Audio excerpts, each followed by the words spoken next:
Hello students, आज हम बात करेंगे इरेशनल नंबर के बारे में।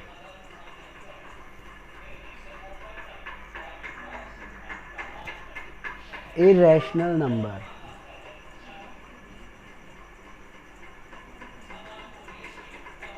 इरेशनल नंबर क्या होते हैं, इसके बारे में आप 9th क्लास में पढ़ चुके हैं कि नॉन टर्मिनेटिंग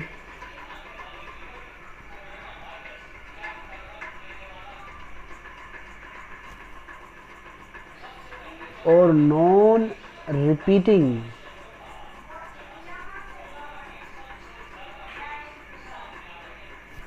जो नंबर्स हैं, डेसिमल एक्सप्रेशंस हैं, वो सभी के सभी क्या होते हैं, इरेशनल नंबर होते हैं। आज हम आपको सिखाएंगे प्रूव करना कोई भी नंबर है वो इरेशनल है, ये कैसे प्रूव करेंगे। For example, prove that √2 is irrational.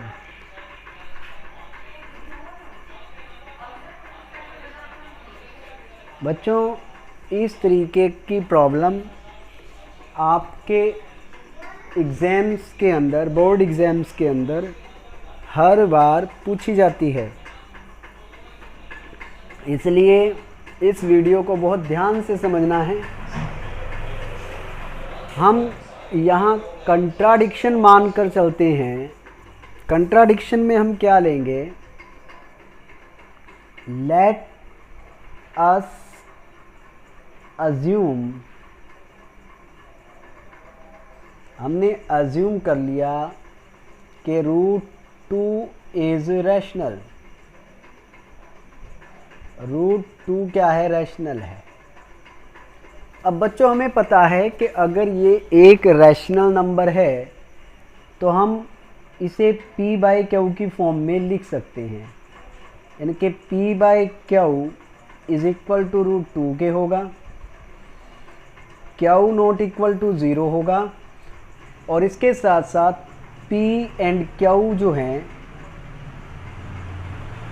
Are को प्राइम का मतलब बच्चों ये है कि P और Q का जो HCF है, HCF ऑफ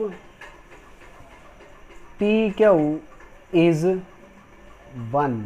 इसका मतलब ये होता है, को प्राइम का मतलब ये होता है कि HCF PQ का क्या मिलेगा, 1 मिलेगा, यानी 1 के अलावा इनका कोई कॉमन फैक्टर नहीं मिलेगा।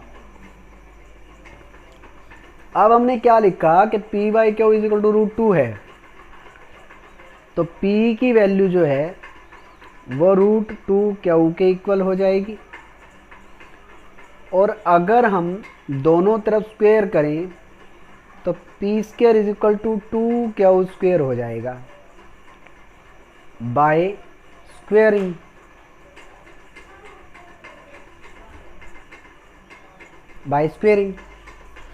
अगर ऐसा है तो ये इसका मतलब ये हुआ, जो हमने पीछे फंडामेंटल थ्योरम की, या हम पीछे यूक्लिड मेथड में भी कहते थे कि ये जो p² है इस 2 से डिवाइड हो जाएगा, रिमाइंडर 0 बचा हुआ है, यानी कि p² is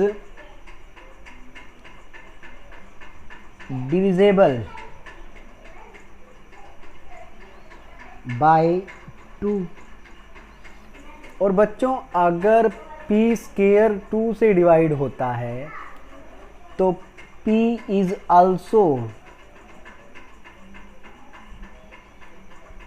divisible by 2।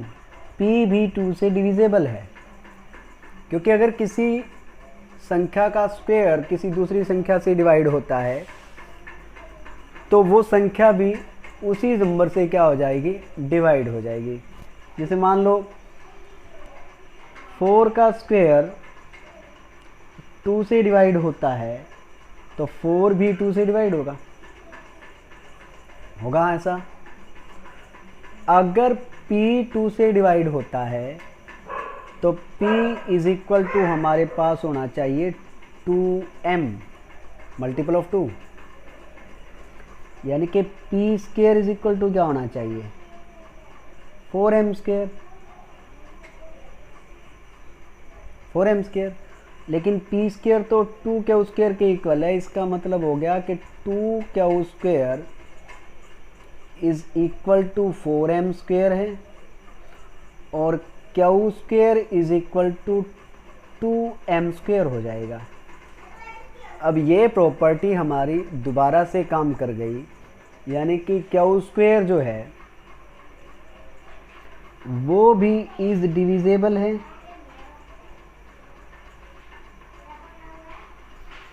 Bye 2, और क्यू भी क्या हो जाएगा is also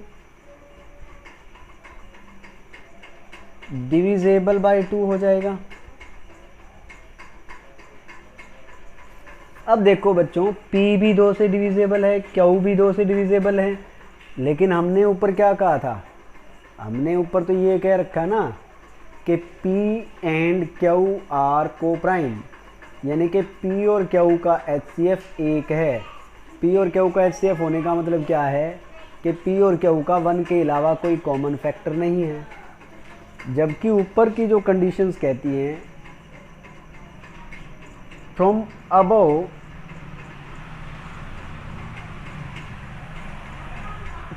two is common factor of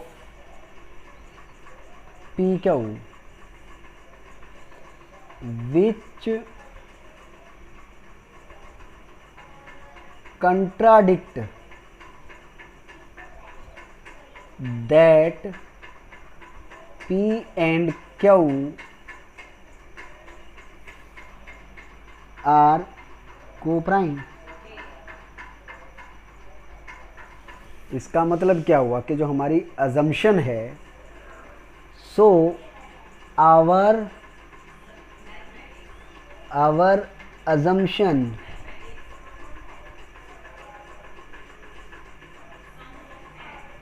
is wrong, that root 2 is rational।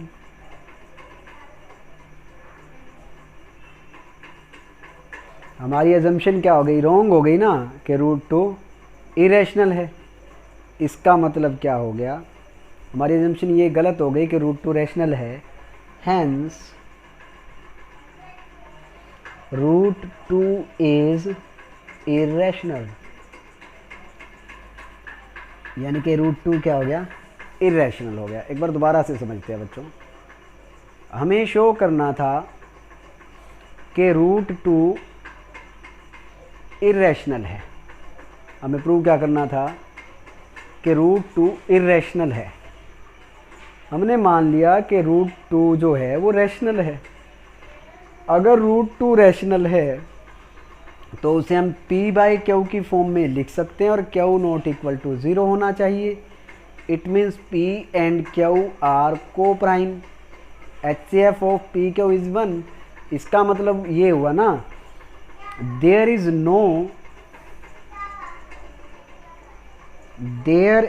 No other common factor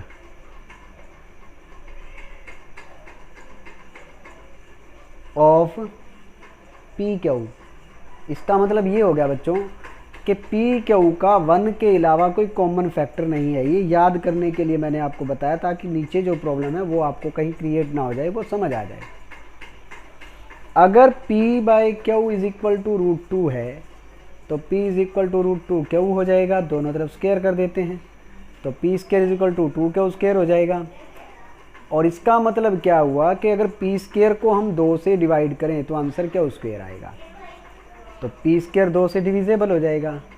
अगर कोई संख्या है उसका स्क्वायर किसी दूसरी संख्या से डिवाइड होता है तो वो संख्या भी डिवाइड होगी। इसका मतलब ये हुआ बच्चों कि P भी 2 से डिवाइड हो जाएगा। और p अगर 2 से डिवाइड होता है तो p is the multiple of 2, यानी कि p is equal to root is equal to 2m हो जाएगा।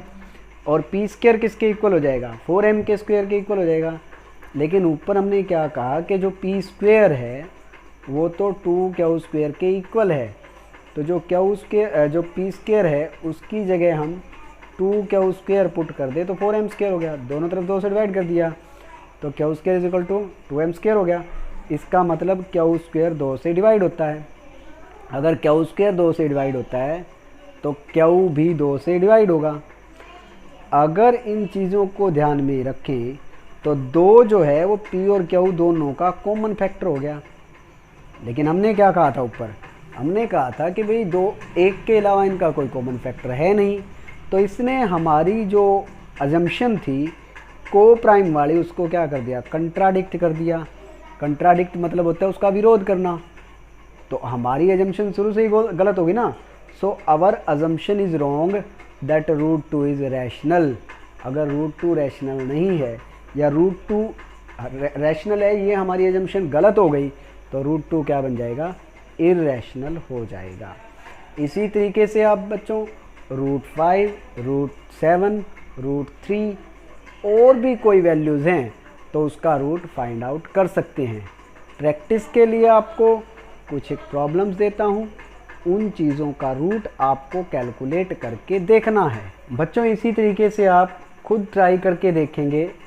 रूट 3, रूट 5 एंड रूट 7, इनको आप सॉल्व करके देखेंगे क्या इनका जो रूट है या ये जो नंबर हैं ये भी क्या हैं, इररेशनल नंबर हैं। ये आपको प्रूव करना है। Prove that root 2, root 3, root 5, root 7 are irrational. ये आपको प्रैक्टिस के लिए दिया है। आप मेरे साथ थे परमजीत सर के साथ और आपकी क्लास थी 10th और एक्सरसाइज हम बात कर रहे थे सेकंड एक्सरसाइज के बारे में। अगले वीडियो में हम अगले टॉपिक को लेकर हाजिर होंगे। तब तक के लिए अपना ख्याल रखिए। Stay safe. Bye bye and thank you.